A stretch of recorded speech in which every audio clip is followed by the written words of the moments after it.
Bonjour, alors aujourd'hui on va vous présenter les fonctions Excel, les fonctions de base. On a la fonction somme SI, la fonction moyenne SI, la fonction MB, la fonction MB SI et on a aussi la fonction max et min. Fonction Excel, les fonctions texte. On a tout d'abord la fonction gauche, la fonction droite et pour finir on a la fonction STXT. Et maintenant, on passe aux fonctions de date. On a la fonction aujourd'hui, la fonction jour, la fonction mois, la fonction année, la fonction date et la fonction datif.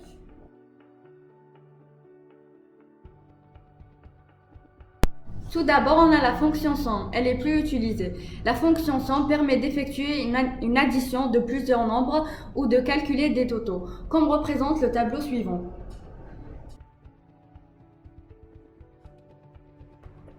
En deuxième lieu, on a la fonction somme SI.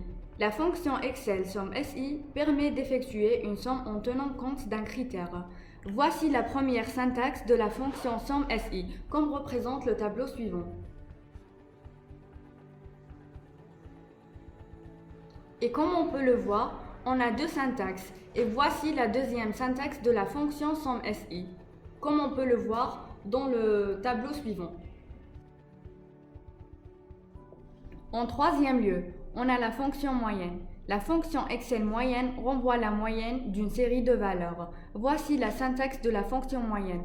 Tout est clair dans le tableau suivant.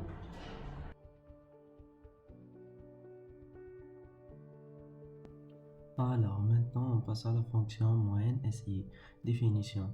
La fonction moyenne SI, c'est une fonction moyenne avec une condition. Elle renvoie la moyenne arithmétique, calcul de toutes les cellules d'une plage qui répond à des critères donnés. Voici la syntaxe de la fonction moyenne SI et tout est clair dans le tableau présenté. Et la cinquième fonction des fonctions de base, c'est la fonction nombre ou bien fonction MB. Alors, la fonction XLMB permet de déterminer le nombre de cellules contenant des nombres utilisant égal MB valeur 1, valeur 2, comme il est expliqué dans le tableau. Alors, passons à la dernière fonction des fonctions de base, c'est la fonction mb.si. Cette fonction permet de compter le nombre de cellules répondant à un critère précis. Voici la syntaxe de la fonction mb.si, c'est égal mb plage point virgule critère et tout est expliqué dans le tableau.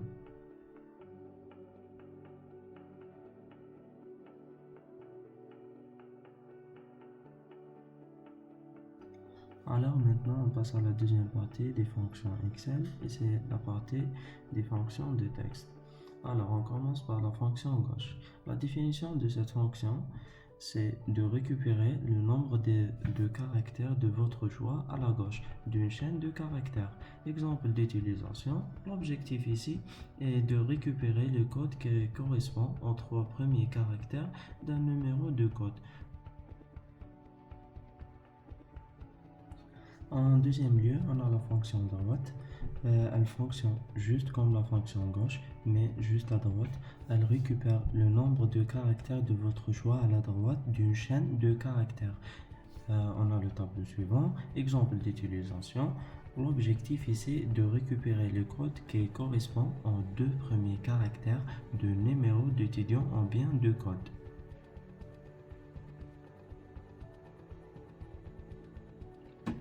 Et finalement, on a la fonction stxt.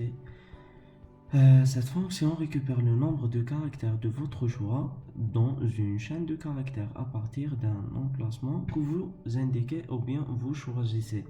Exemple d'utilisation, l'objectif ici est de récupérer le numéro composé de 6 chiffres qui se trouve au milieu du code.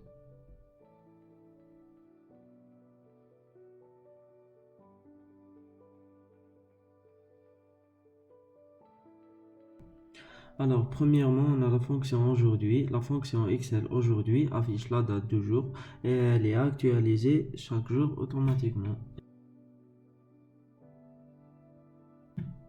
En deuxième lieu, on a les fonctions jour, mois et année.